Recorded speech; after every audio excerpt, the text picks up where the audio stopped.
Every morning, millions of people wake up before the sun. They work all day. They come home after dark.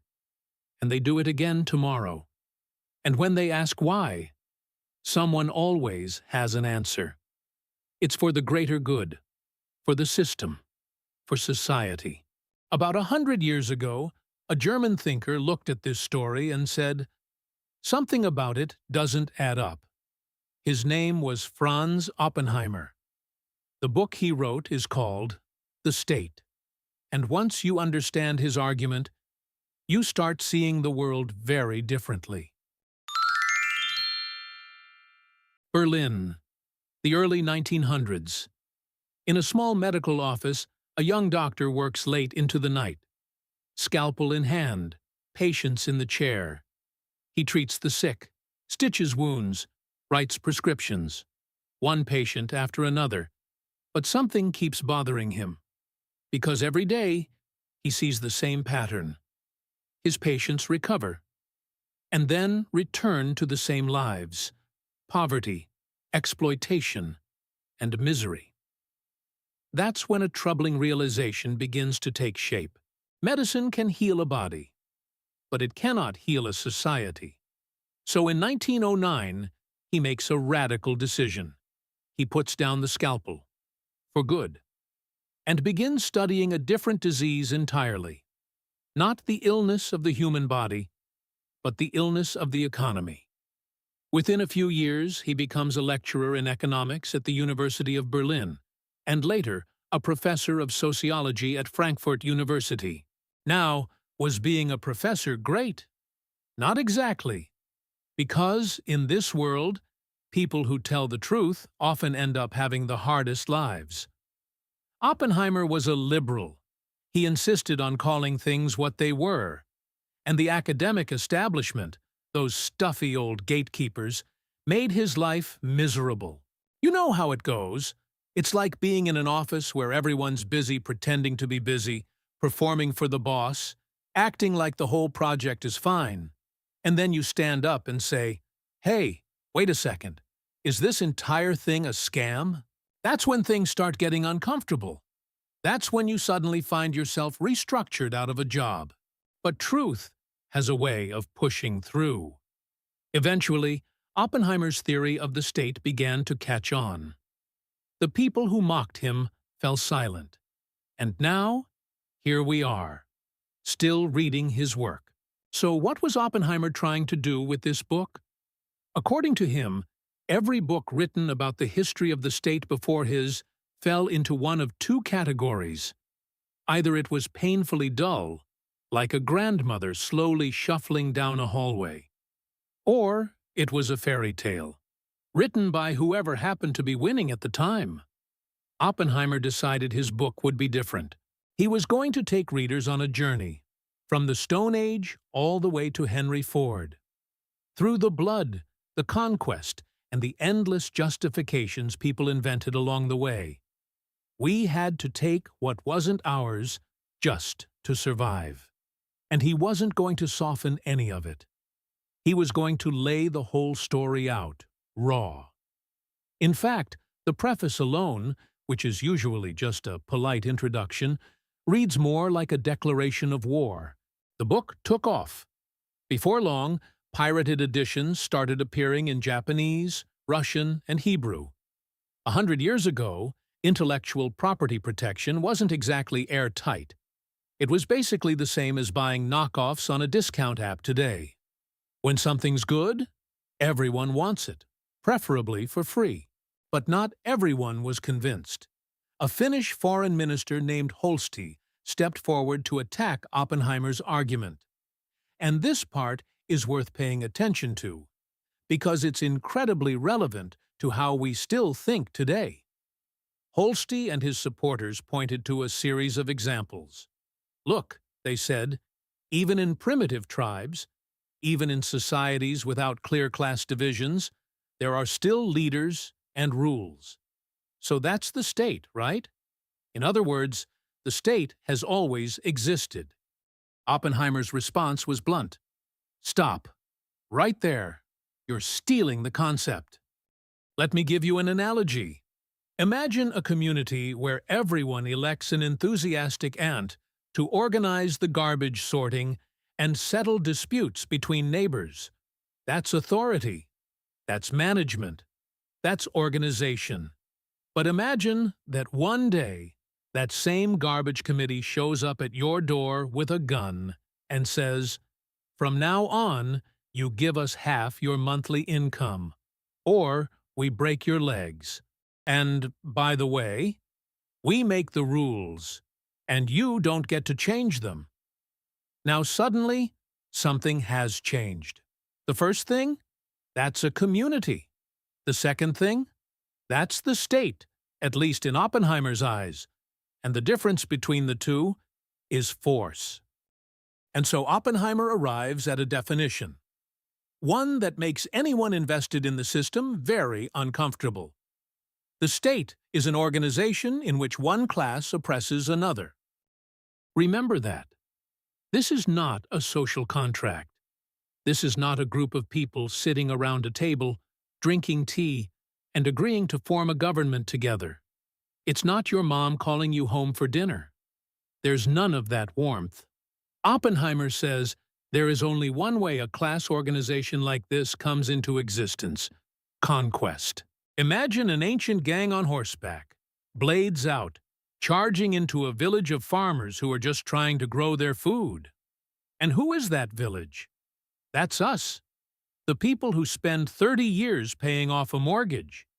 The people who can't afford to get sick. The people who can't afford to make a fuss.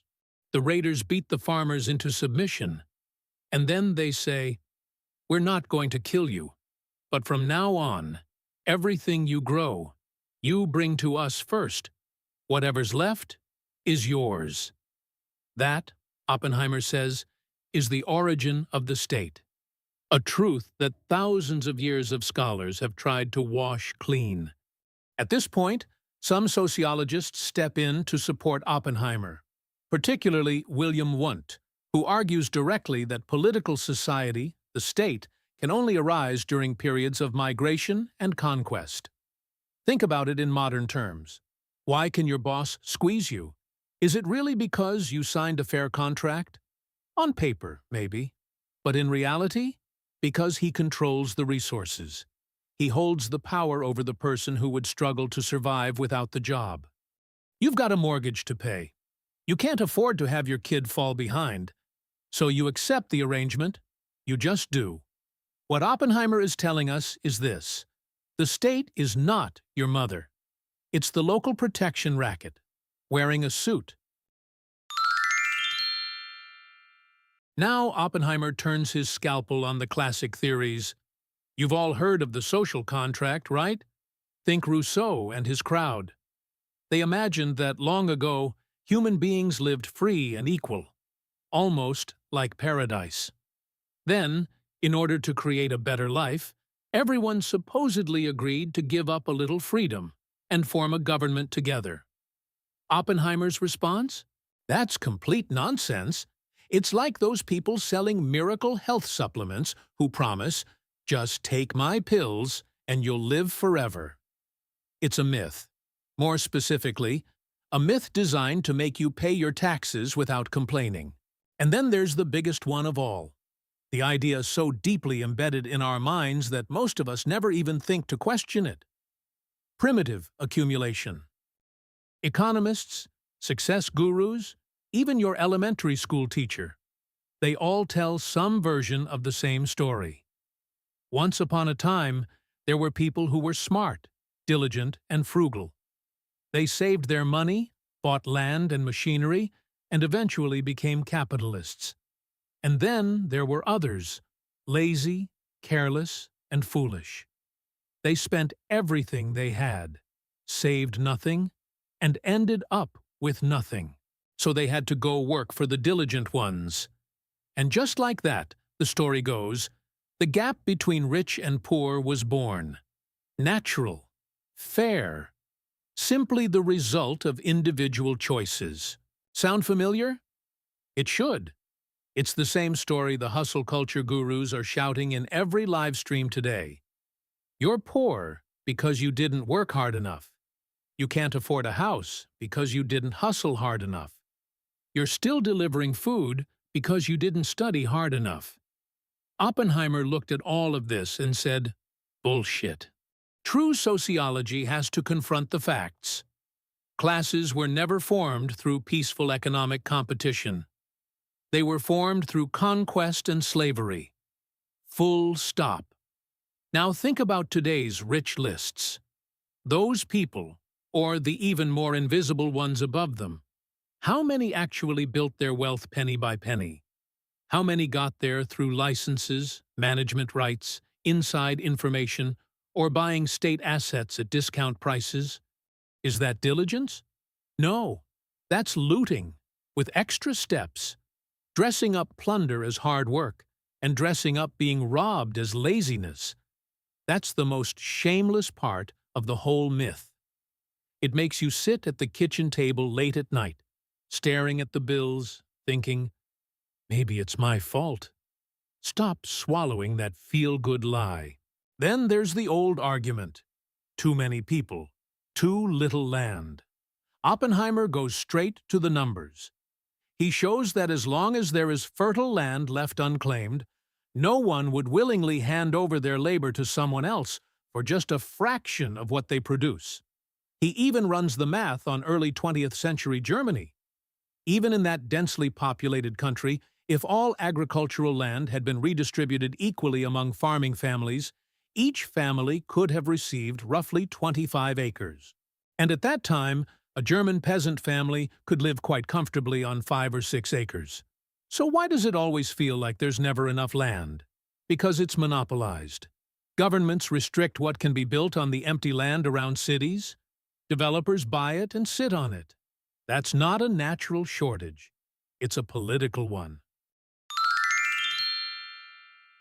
Now we're at the core, the part you absolutely need to engrave in your brain. Even if you forget everything else, remember this. Oppenheimer says there are only 2 ways for human beings to gain wealth. Just 2. The first is called economic means. This is you. Yes, most of us. Going to work. Farming. Turning screws in a factory. Writing code. Delivering packages. Running a food stall. You use your sweat and labor to create value. Or you make something and exchange it fairly with someone else. 2 words, labor and exchange. This is how cakes get made. The second is called political means. This is when you don't want to work, but you still want to eat, and eat well. So, what do? You take someone else's stuff by force. You confiscate the fruits of other people's labor. This isn't called labor. It's called looting. Oppenheimer gives it a cleaner name, political means. In other words, this is grabbing the cake, or taking the whole bakery. Here's the thing. Every textbook, every news program, every university professor, they're constantly trying to blur the line between these two. They mix them together so you can't tell which is which. You getting up at 6 a.m. to squeeze onto the subway. That's economic means. Someone telling you that if you want to sell pancakes from your cart here, you first have to pay a hefty permit fee, or your cart gets impounded. That's political means. You save up, start a small food truck. That's economic means. Then the city fines you or shuts you down because of a new regulation. That's political means. At its core, all of human history can be seen as a struggle between 2 groups. Those who use political means and those who rely on economic means. One group is always trying to get something for nothing. The other is trying to hold on to what they've earned. Once you really internalize this, something changes. Every grand policy announcement you hear starts to sound different. Now, let's meet the 3 main players in the drama that created the state. The first is the primitive hunter. Hunters are, by nature, anarchic. They live by chasing rabbits and hunting wild boar. They don't accumulate. They consume what they catch when they catch it. They're constantly on the move. Try to rule a hunter? Tell him, "From now on, you obey me and pay taxes." And he'll loose an arrow in your direction and disappear into the forest. So Oppenheimer argues that in hunter societies, there is no state at all. Everyone is equally poor and equally free. The second is the primitive farmer. And farmers are in a much tougher position. They cultivate the land. Food begins to accumulate. But they have a fatal weakness. They're tied to the ground. You're growing crops. They take months to ripen. Can you just walk away? No. You've built a house. You've repaired the fence. Your life is rooted in that soil. And after a long day bent over the fields, farmers tend to be less inclined to fight. When danger shows up, their first instinct isn't resistance. It's, "Please don't kill me. Just leave me enough to survive." In Oppenheimer's view, primitive farmers become the perfect target.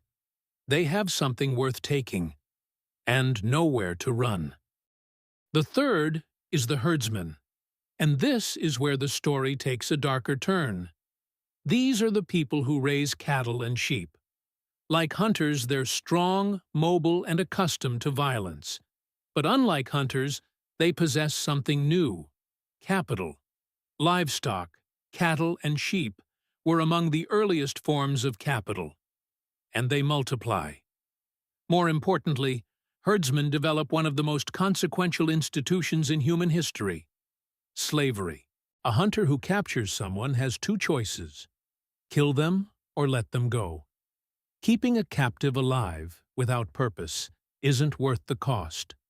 But herdsmen see things differently. They put captives to work, herding animals, expanding the herd.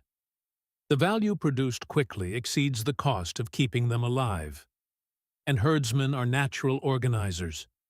They're used to managing large herds, enforcing control, running disciplined operations. So when they look at a settled farming community, they don't see people. They see a resource, something to manage, something to extract from. The same logic, the same methods, and it works. This is the seed of the state. When a group of well-organized horse-riding herdsmen rides into a village of settled farmers, something new is about to be born: a nation. And Oppenheimer adds one more type to the story: sea nomads. Pirates. Same logic, just on water. A fisherman who simply fishes is, in a sense, the farmer of the sea. But the moment he realizes that raiding other ships is more profitable than fishing, he becomes a pirate. And in many cases, those pirates didn't just stay at sea. They came ashore and built nations. And now, the curtain rises on a drama that has played out for thousands of years. Oppenheimer breaks the birth of the state into 6 stages. Think of it like this: how a group of raiders gradually transforms itself into something that looks legitimate, step by step. See if any of these stages feel familiar. Stage 1. Raiding. The herdsmen have just discovered a stretch of fertile farmland. They charge in, killing, burning, taking whatever they can carry. It's raw, chaotic violence, like a bear tearing open a beehive just to get at the honey. At this stage, there's no state, just robbery. Highly inefficient robbery. The classic mistake: killing the goose that lays the golden eggs. It's not sustainable. Stage 2. The bear becomes a beekeeper. This is the critical turning point. The raiders are moving freely, taking whatever they want, until a simple question arises. If we kill all the farmers, who will produce next year's surplus? It's the same realization as a bear that smashes a beehive. Destroy the hive, and there's no honey left in the future. So the bear changes its behavior. It stops destroying the hive. and starts keeping it alive. The herdsmen follow the same logic. They stop burning and killing. They ride in, take a portion of the harvest, and leave enough for the farmers to survive, and plant the next season. This is where a new concept emerges: capitalization. The robbers have discovered sustainability. And the farmers? Yes, most of the surplus is gone. But their homes still stand. Their families are still alive. And perhaps, for the first time, they feel something like relief, even a trace of gratitude. At least, these robbers didn't wipe them out. Stage 3. Home delivery, the tribute system. The raiders soon realize that riding out to collect every time is inefficient, so they change the model. Instead of constant raids, they establish a rule. On a fixed date each year, you bring your grain, your cloth, your surplus to our camp. As long as you pay on time, we leave you alone. This is tribute, the earliest form of taxation. In a sense, it's a contract. For the powerful, it creates something like passive income. For the farmers, it brings predictability. The violence becomes routine. The relationship becomes stable. In modern terms, it starts to resemble protection money. But now it's organized, scheduled, and normalized. Stage 4. The robbers move in. Over time, the herdsmen grow in number, or stronger rivals begin to appear. The open grasslands no longer feel safe. So they make a decision. They move. They bring their families, their herds, their entire way of life, and settle directly on the farmer's land. They build fortifications on strategic high ground, or establish settlements right beside existing villages. Now, two groups that were once strangers, even enemies, are forced to live on the same territory. This is where something new begins to take shape. A defined space, a controlled territory, what we would later call borders. After living together for some time, disputes begin to appear. Farmer John and Farmer Bill are arguing over a boundary line. From the hilltop castle, the bandit lord looks down and thinks, "Why are you idiots fighting each other? If you destroy one another, who's going to produce my harvest?" So he sends someone down. "Stop fighting. I will decide this." He makes a ruling. He imposes a fine. Case closed. This is the early shape of law and centralized authority. But make no mistake, this is not about justice. It's about control. The Lord is not protecting fairness. He is protecting his assets. The farmers are, in effect, labor. He needs order, because order means stable harvests. And stable harvests mean reliable taxation. Stage 6. The chemical reaction. Ethnic fusion, centuries slip by. The descendants of the raiders have lost the art of the hunt. They now speak the local tongue. The descendants of the farmers have forgotten they were ever a conquered people. A new generation rises, children of mixed blood, carrying the DNA of both the oppressor and the oppressed. Slowly, the two groups dissolve into one. They worship at the same altars. They share a single language. When an external enemy thunders at the gates, the farmers will even raise their hoes to defend the Lord whose ancestors once plundered their own. This is the raw, original form of patriotism. It is, in truth, a mutual aid mentality rooted in a shared threat, a complex cocktail of gratitude for not being slaughtered, and a paralyzing fear of whatever nightmare lies beyond the border. At this point, the Leviathan we call the state has reached maturity. It has grown a warm, cuddly face, designed to make you forget that, deep in its marrow, it is fueled by the blood of conquest. Reading these 6 stages, do you feel that chill crawling up your spine? all the modern rhetoric about the great fusion of civilizations, national unity, or shared cultural heritage.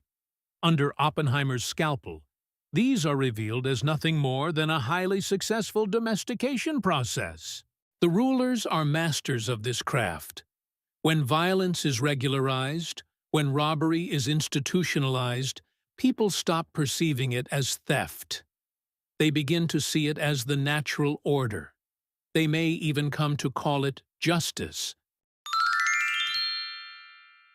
Now, let's stage a little time-traveling debate.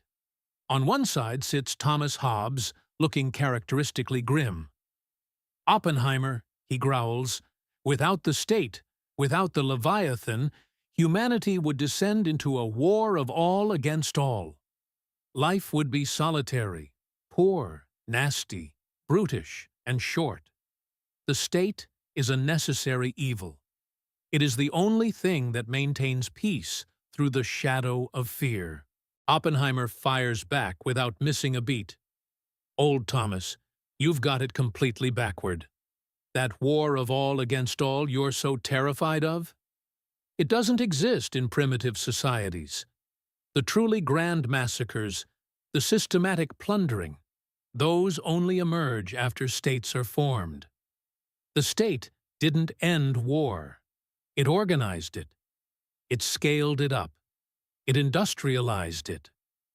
Then Rousseau steps in, dabbing away a sentimental tear. We must return to nature, he pleads. We need a social contract based on the general will. Oppenheimer fans himself dismissively. Stop dreaming and open a history book. Name one state in history: Babylon, Egypt, Rome, the Frankish kingdoms, Normandy, that was ever formed through a contract. Not one. Every single one was born with a blade to the throat. Your social contract is just a document the robber forced the victim to sign at knife point. Fast forward to the modern world. Sure, nobody is riding a horse and waving a machete to seize your grain anymore. But have political means disappeared? Absolutely not. They've simply evolved. They've become sophisticated, civilized, efficient, and, most importantly, covert. Who are the herdsmen today? They are the gatekeepers of administrative approval, the state-owned monopolies that thrive on exclusive licenses, the financial titans who harvest retail investors through market manipulation. They don't need to toil. They simply write the rules. They say, this land belongs to the state finance machine. This industry requires my permit to exist. I shall print more currency and inflate your savings away. And who are the farmers? Most of us. We are planted in place by household registration, pinned to a city by a 30-year mortgage, and locked into the system by social insurance. We use economic means, working overtime, pulling all-nighters, writing code, or making deliveries. Yet, a massive portion of the fruits of our labor flows away through taxes, artificially inflated housing prices, and the hidden tax of inflation into the pockets of those who wield political means. The most ruthless truth Oppenheimer points out is psychological. At first, we were coerced. We hated the robbers. But as the robbers rebranded themselves as managers and then as judges, we began to rely on them. We started to think, without them, wouldn't everything just fall apart? Consider the robber bee parable. If a hive of industrious bees discovers it can raid the neighboring hive instead of foraging for pollen, and it tastes that easy sweetness just once, that hive is finished. Those bees will never go back to the hard work of collecting pollen. They become professional predators. This is the addictive nature of political means. The Romans started as farmers, but they discovered that conquest paid better than crops. The entire empire shifted into robbery mode. Eventually, nobody was farming. The empire was a hollow shell of parasites, and it collapsed. Does this sound familiar? Look at Wall Street. Those players aren't producing anything. They are exclusively plundering global wealth through financial sorcery. And on a personal level, why is everyone scrambling for a government job? Because everyone wants to escape the exploited class and jump into the exploiting class. Everyone understands the bitter truth. Collecting honey is exhausting. Grabbing honey feels great. When a society's youth dreams only of becoming herdsmen and looks down upon the farmers and craftsmen, that society is in deep trouble. It is consuming its own foundation, and fewer people are left to create any real value. Let's press on. We've watched the gangsters seize the territory. Now we watch them whitewash their image and go legitimate. At the primitive feudal stage, the state looks like this: a small, militant minority, a settled gang of robbers, ruling over a vast expanse of land, and the peasants tied to it. But the robbers aren't called robbers anymore. They've rebranded. Now, they are lords. Nobles. The plundered farmers are no longer hostages. They are subjects. And what used to be a ransom now bears a distinguished name: ground rent. This is arguably the most successful rebranding campaign in human history. Between the lord and the peasant, a delicate equilibrium forms, what Oppenheimer calls customary law. The deal is simple. Farmers, be obedient and pay your rent. Lords, protect the farmers from other marauders and don't be too greedy. Keep them alive and working. It's exactly like a modern property management company. Pay your monthly management fee and follow the house rules. In exchange, we'll keep the thieves out and take the trash away. Sounds reasonable, doesn't it? But Oppenheimer immediately throws cold water on that notion. Never forget, the marrow of this relationship is still economic exploitation. When the farmer hands over his grain, there is no equivalent exchange. He receives nothing in return except the continued right to breathe. Why? Because the Lord holds the knife. Oppenheimer then makes a brilliant pivot, describing the birth of the state through a biological metaphor. He likens the farming community, stationary, nutritious, but passive, to an egg. The herdsmen, nomadic, energetic, aggressive, and highly organized, are the sperm, small, intensely mobile, and predatory. When a swarm of nomads circles a farming village, it is like sperm circling the egg. Eventually, one tribe conquers, one sperm breaks through, and a new nation is conceived. This fertilized entity possesses the stability of the farmer, combined with the vitality of the herdsman. Just as an embryo begins to split and grow, the two groups undergo a slow chemical reaction, eventually merging into a single people. For the farmers, that moment of conquest signals the end of their golden age. Before, they were a community of equals, free from oppression. Now, they have a father sitting atop their heads, and generations will toil and sweat to support him. It's like being a student in college, sharing noodles and carefree days, only to graduate into the world of mortgages, car loans, KPIs, and performance reviews. Yes, you've grown up. Yes, society has developed. But the simple happiness is gone. Once the state is established, something remarkable happens. These two mortal enemies, the robber and the peasant, begin to feel like family. How? First, language and religion. Living in proximity, the groups gradually adopt the same speech and the same gods. The conqueror's deity is promoted to the supreme god, while the farmer's deity is demoted to a local spirit or even a demon. Eventually, everyone is praying to the same ancestor. It's the ultimate corporate culture brainwashing. The company acquires you, then spends years convincing you that we are all one family. Second, the common enemy. When external raiders attack, the Lord leads the peasants to war. Suddenly, the farmer thinks, yes, he steals my food most of the time, but right now he is fighting to protect my wife and children. A sense of us is born. When the Lord executes a genuinely petty criminal who was hurting the peasants, the farmers cheer. Our Lord is righteous.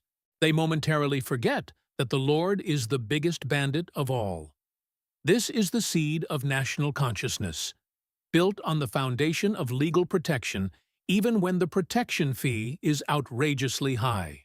Oppenheimer finally dissects the myths both sides use to justify this arrangement.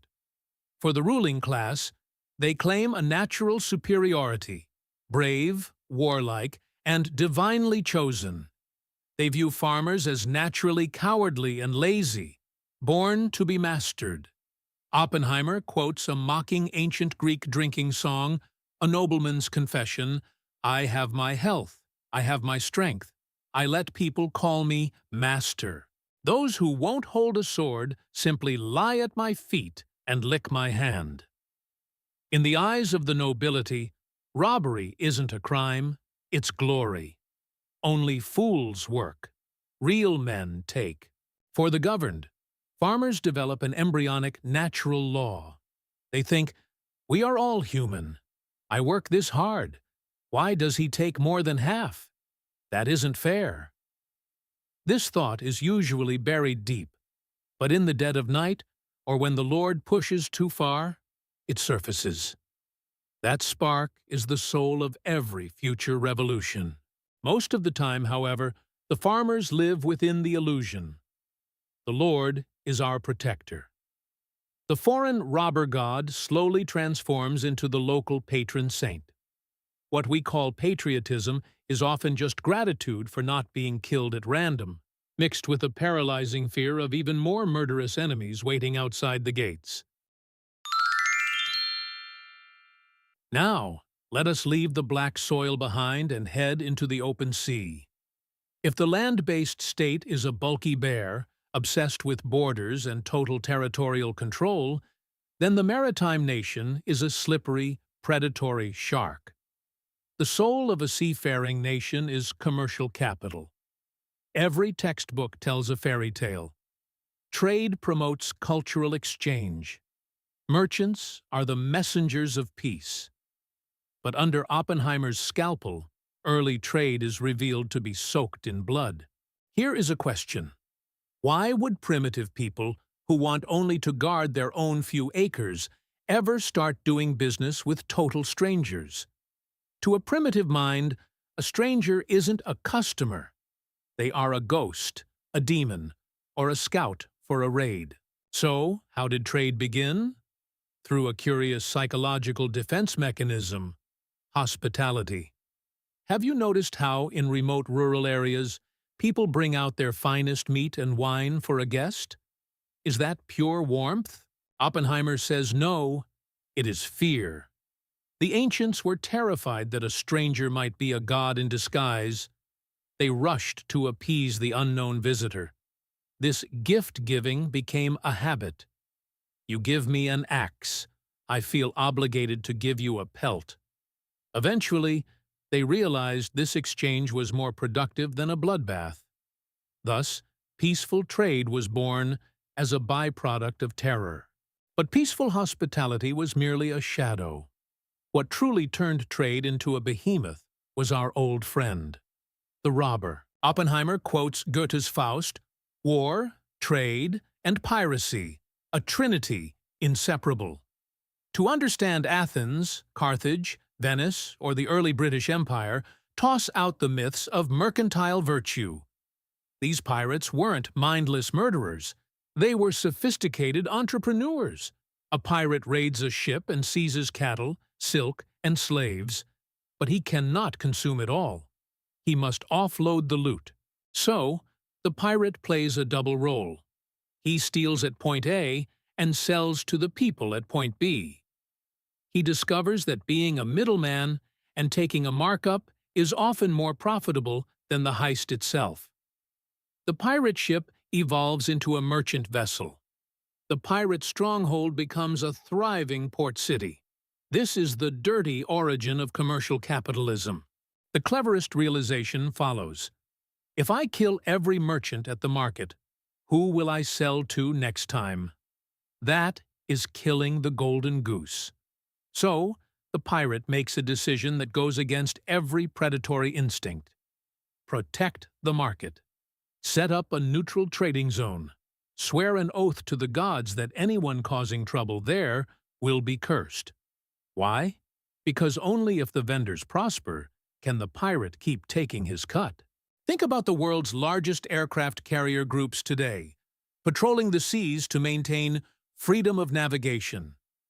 Through Oppenheimer's lens, that is simply the ultimate pirate boss maintaining his global bazaar. The logic remains the same. It's just been upgraded.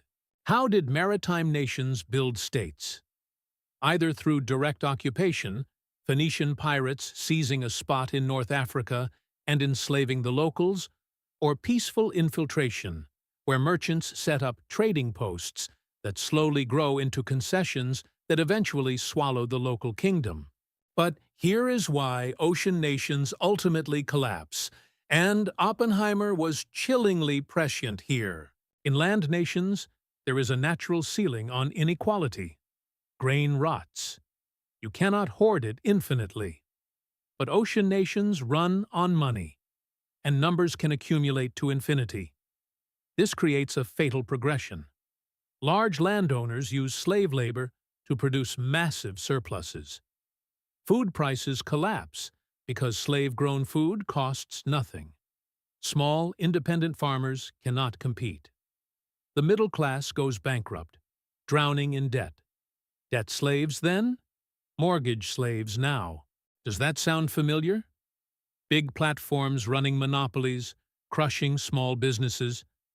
Automation putting workshops out of existence. Ordinary people left with two choices. Become a glorified factory slave or remain unemployed. When a country's middle class vanishes, leaving only a tiny elite and a desperate, landless mass, the nation is finished. That is how Rome died. When the barbarians arrived, the army collapsed because the poor had nothing left to defend, and no one worth defending it for. Oppenheimer wrote these words in 1908. He warned us, if the fundamental nature of political means, oppression, over economic means, production, is not changed, if this bottomless consumption of human beings by capital is not stopped, then all prosperity is fleeting. Does it ring a bell when you look at the world today? In East Asia, young people are opting out of marriage and children. Perhaps it's because everyone subconsciously understands. If a child is born just to be fuel for capital, born only to fill an ever-widening void, maybe it is better not to be born at all. Why is it that you grind yourself to the bone every day, exhausted, running like a dog, only to see others profit simply by holding a few pieces of paper or a few plots of land? You feel like a hamster in a giant wheel. This chapter takes that wheel apart and shows you exactly how the gears are rigged. Let's look at the origin of property. In the earliest days, a tribal chief didn't actually own more land than a commoner, for the simple reason that land was worthless. There was wasteland everywhere. Everything changed the moment the robbers settled down and entered the slave business. Slaves need a place to live and a place to toil. The chief naturally fenced off a vast territory and drove his captives into it. Suddenly, land was no longer just dirt. It became a means of production. This is where John Locke's famous theory of property rights, that ownership originates from labor. I tilled this soil, so it is mine, falls apart. Locke sounds like a scholar who never left the library. In the real world, The origin of large-scale real estate isn't labor. It is robbery and enslavement. It is a snowball effect. More slaves lead to more land. More land leads to more rent. More rent pays for more thugs. More thugs seize more slaves and more land. It is a perfect, closed loop of exploitation. Does this sound like any modern industries? Think of tech giants burning cash to fence off digital territories, turning once free public resources into private traffic pools, and then jacking up the price once they've achieved a monopoly. As the territory expands, the king finds his team increasingly impossible to manage. In early feudalism, a king's life was actually quite frustrating. He was constantly hemmed in by powerful nobles who could depose him if he made a single wrong move. To survive, the king had to distribute power. He couldn't be everywhere at once. There were always barbarians at the gates. So, he sent his best men to guard the frontiers and paid them with tax revenue. All the taxes from this region are yours. Just bring your troops when I call. It's the historical equivalent of a modern franchise agreement. But human nature is predictable. The earl arrives at the border with gold and soldiers in hand. The emperor is 1,000 miles away. The earl soon realizes he is the local emperor. He begins collecting his own taxes, minting his own coins, and, worst of all, passing his position down to his children. What began as a salaried job becomes a family empire. The king at the center panics. To suppress one rebellious earl, he gives another earl even more power to do the fighting. He is filling a hole by digging a bigger one. The larger the country, the faster it fractures. From the Persian Empire to the Han and Tang dynasties to Charlemagne's Europe, none escaped this fate. Even today, many corporations expand aggressively with regional branches, only to find those units becoming independent fiefdoms that hollow out the headquarters. History simply changes its clothes. In these grand power struggles, who suffers most? Not the nobles, and not even the slaves. It is the freedmen. The ordinary middle class. Why can't a free man compete economically with a noble? It's simple. The noble uses slave labor. Essentially, a zero-cost operation. The free man has to support a family and carry all the risks himself. It's like trying to run an honest grocery store while the Walmart next door stocks its shelves with stolen goods and uses forced labor. The nobles use dirty tricks to squeeze the middle class out. Forced conscription. The border is unstable. You free men must serve. You march off for years, and when you return, your farm has collapsed and your family is starving. The noble then arrives sympathetically. Can't make ends meet? Sell me the land. Enclosure of the commons. The shared forests and grazing lands you relied on? The noble declares them his private property. Judicial corruption. You want to sue the count? The judge is the count's brother-in-law. The result? Those once proud free men, desperate to survive, hand over their land to the nobles and return to work it as tenant farmers, or even serfs. They trade freedom for security. The book calls this sinking. When you realize your salary can no longer buy a home, when one medical bill can drain your entire life savings, when, despite a master's degree, no one wants to hire you, you are experiencing your own version of this sinking. You thought you were free and had choices. Reality tells you otherwise. Your only option is to find a powerful patron to cling to, even if that patron eventually kicks you away. Whenever we visit a government office, the scene is almost always the same. You're standing in line, watching the person ahead of you bow and scrape before a clerk behind a glass window. The clerk doesn't even look up. The person is sweating, clutching a thick stack of documents, desperately explaining why he, a legal citizen, is qualified to have a child or deserves the right to buy an apartment in this city. In that moment, you don't know whether to laugh or cry. We like to believe we live in a modern, civilized society, defined by constitutions, elections, civil servants, and high-speed rail. But, through Oppenheimer's lens, the truth is stark. The old lord used a whip to make you pay. The modern state uses an official seal and asks you to call it voluntary.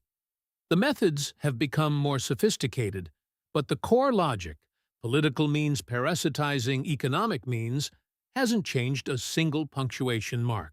How did feudalism evolve into the modern state? It didn't die from an outside attack. It died from something growing in its own belly. Economic means. Feudalism was the peak of political robbery, but it had a fatal flaw. It was brutally inefficient. A serf being whipped only thinks about how to slack off or hide seeds. To get more, the lords had to innovate. They realized that direct management was expensive. Feeding everyone and hiring overseers ate all the profits. So, they had a brilliant idea. Outsourcing. It's the favorite trick of today's internet platforms. The lord told the serf, "New deal? The land is still mine, but you don't have to hand over everything. Pay me a fixed tribute. Keep the rest." Suddenly, the serf became a small business owner. Motivation skyrocketed. Farmers worked from dawn to dusk. Production surged, and the lord's supervision costs collapsed. What do we call this today? Transferring risk to the bottom while keeping profits at the top. It is the exact logic of the gig economy. Delivery platforms don't pay you a base salary or insurance. Run an order, earn an order. More work, more pay. You feel free because no supervisor is watching you, so you run red lights in the rain and push your body to the limit. At the end of the month, the platform has made a fortune.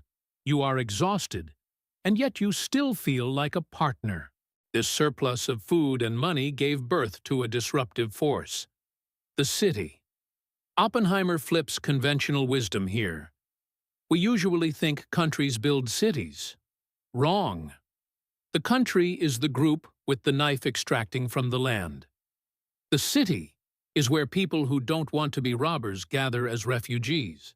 The city shouted to the angry serfs, "Don't stay there taking that nonsense. Come here. If you live here for a year and a day, the Lord can't take you back. We don't care where you came from. Just bring your skills." The city defeated feudalism with two weapons. Lending power. When the king needed money for war, he borrowed from the city. As a creditor, the city gained a seat at the table. The professional army. The city funded a standing army loyal only to the king, rendering the unreliable nobles and their knights obsolete. Much like traditional retail facing the onslaught of e-commerce and algorithms. But was absolute monarchy the goal? No. The merchants and the king, once allies, turned on each other the moment the nobles were gone. The merchants found the king's monopolies harder to stomach than the old lords. So, they invented the ideologies of natural rights, liberty, and equality.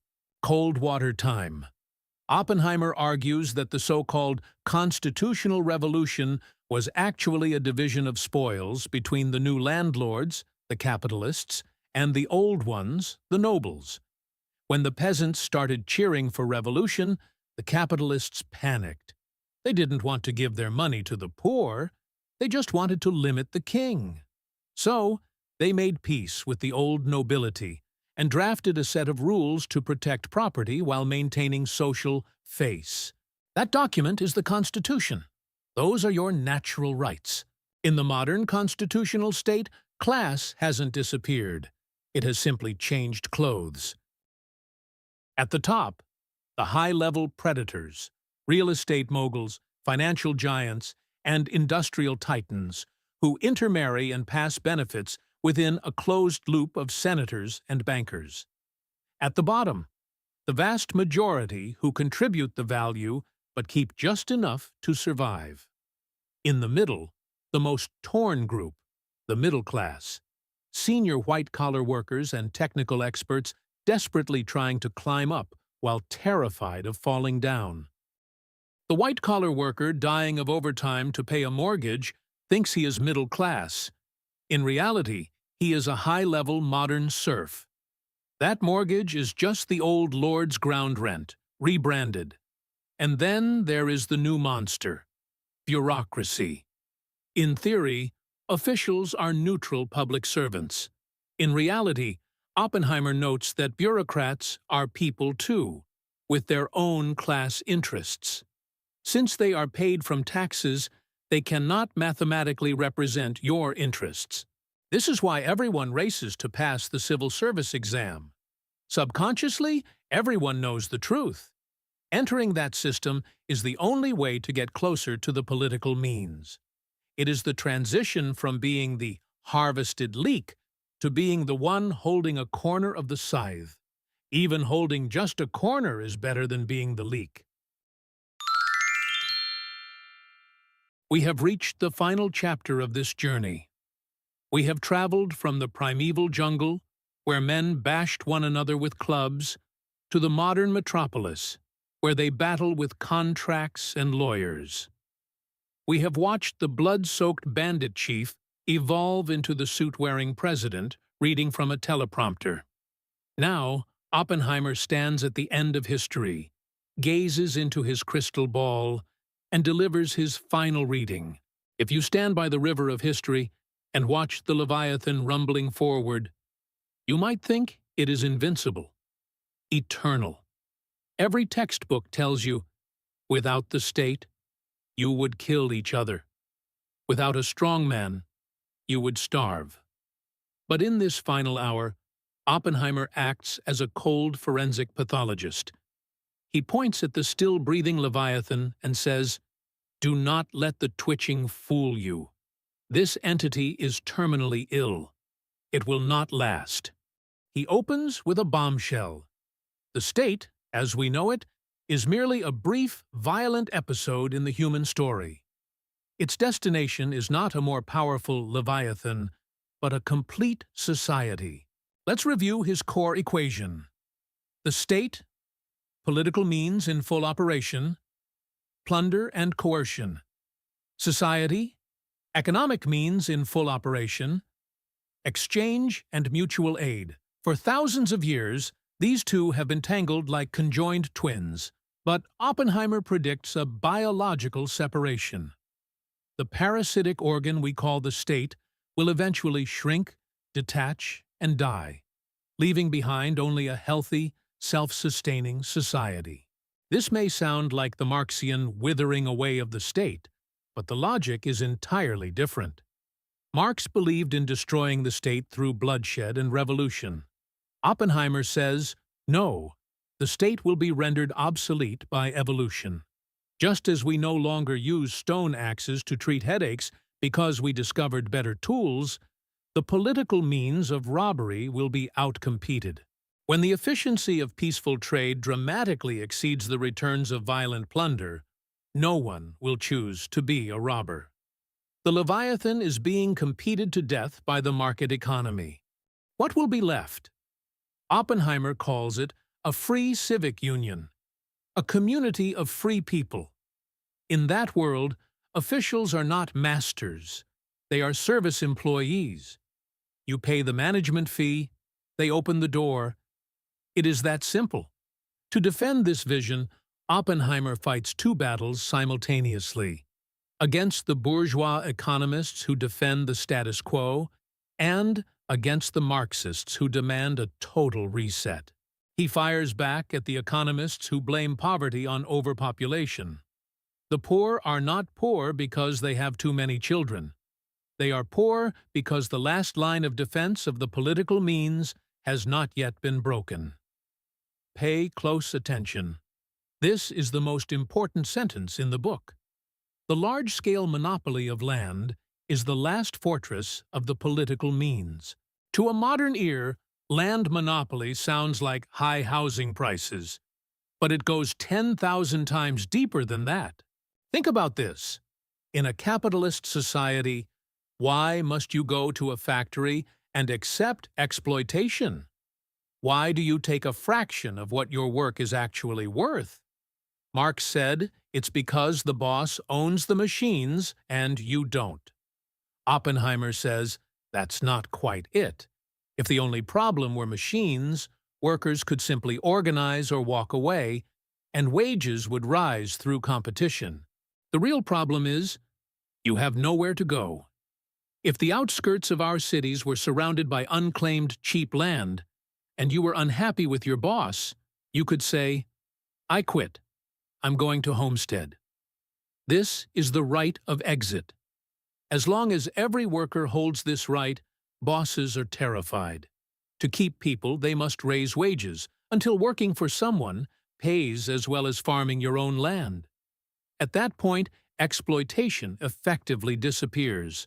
But the reality is a land blockade. First seized by feudal aristocrats, and now held by mega-developers and speculators, the land is fenced off. You can't make it in the city? Want to go back to the country? Sorry, that land isn't available. This blockade herds everyone into city factories and office towers. When two workers are forced to fight over one job, wages never rise, and the boss always makes money lying down. This is Oppenheimer's ultimate diagnosis. The evil root of capitalism is not capital.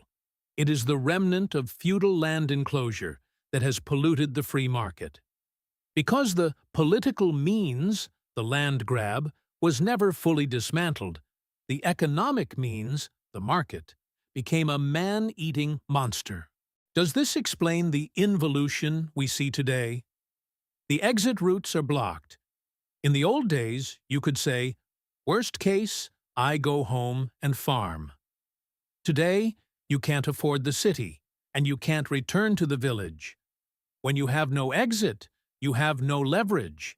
You simply work yourself to death. Oppenheimer's prescription is not violent revolution. If you hang the boss, but leave the land monopoly intact, a new boss, or a new bureaucrat, will simply take his place. Instead, his cure is to free the land. Break the monopoly. Once every person has the option to be their own master, the free Civic Union emerges naturally. He uses a near-theological metaphor, the iron slaves. The ancient Greeks argued that civilization required slavery. Someone had to do the dirty work so the philosophers could think. Oppenheimer agrees, correct, we do need slaves, but now we have machines. Machines are the perfect slaves. They feel no pain. They eat coal and electricity. When technology provides us with countless iron slaves, the enslavement of humans by other humans becomes both immoral and economically irrational. History will eventually complete its great loop. From the equality of primitive tribes, equality born of poverty, to the equality of the free Civic Union, equality born of prosperity and freedom. The long, bloody age of the robber state is finally coming to an end. Now, it is time for a bucket of cold water. When Oppenheimer penned this final chapter over a century ago, he was a genuine optimist. But look at where we actually stand today. Is the land monopoly solved? Hardly. It has only metastasized. Today's land finance and real estate bubbles are simply the ancient enclosure game evolved into its ultimate digital form. And we have added a new predator to the ecosystem, the technology monopoly. 100 years ago, you had no land. Today, you cannot even outrun the algorithm. We thought machines would liberate us. Instead, we have become the batteries that power them. But none of this renders Oppenheimer's theory obsolete. If anything, it is more like a scalpel than ever. He teaches us a vital lesson. Do not be seduced by flashy rhetoric. When someone tells you we just need to grow the pie so everyone gets a slice, ask them, who is holding the knife? Who owns the oven? When they blame today's youth for not grinding hard enough, fire back. Is it that we aren't working hard enough? Or is it that every road has been gated off except the one where we serve as fuel? Near the end of his work, Oppenheimer wrote with a passion bordering on the religious. This is humanity's road of suffering, and it is humanity's road of resurrection. From war to peace, from barbarism to humanity, from the conquering plunder state to the free Civic Union. Reading those words, I feel a tightening in my chest. Even though the reality is stark, even though we still live inside this enormous, precisely calibrated machine of political means, at least we can finally see the gears. We know what is worth pursuing. We are not seeking a kind master who gives better handouts. We are pursuing a world with no masters at all. We are not seeking more humane exploitation. We are seeking the right of every human being to stand up straight and exchange their labor for dignity. I don't know how you feel right now. Perhaps you feel angry. Perhaps helpless. Perhaps, finally, clear-headed. But I hope that tomorrow morning, when you squeeze into a subway car packed like sardines, when you face that dead-eyed boss again, when you look at housing prices that make you want to give up, I hope the corner of your mouth curls into a small, cold smile, because you have seen their hand. You know they are not gods. They are just dust that the garbage dump of history hasn't gotten around to sweeping up yet. And you, though you are small right now, though you are still stuck in the grind, somewhere deep in your soul, there lives a free person. That is the meaning of reading. That is the power of thought. As long as there are people like Oppenheimer willing to pierce the veil, and as long as there are people like you willing to sit here and listen to this truth, the fire hasn't gone out yet. We must believe. Quantitative change will eventually become qualitative change.